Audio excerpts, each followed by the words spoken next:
Using the Coravin Wine Preservation System is as easy as insert, tip, and pour.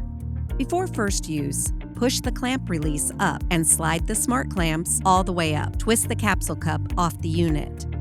Drop the Coravin Pure Capsule into the Capsule Cup, round end first.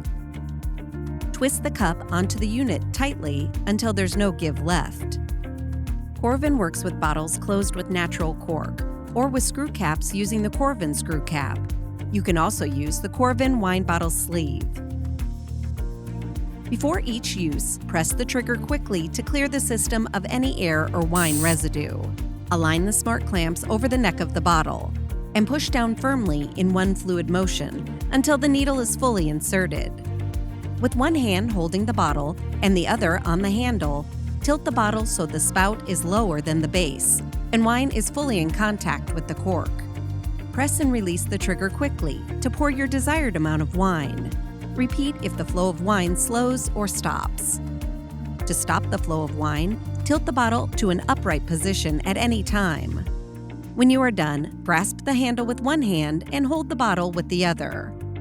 Pull system straight up and off in one fluid motion.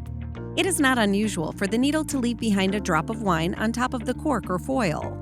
Just wait a few seconds while the cork fully reseals, then wipe it off. Store your wine bottles on their side in a cool, dark place, and preserve what's left in the bottle for weeks, months, or even years. Coravin, savor the glass, preserve the bottle.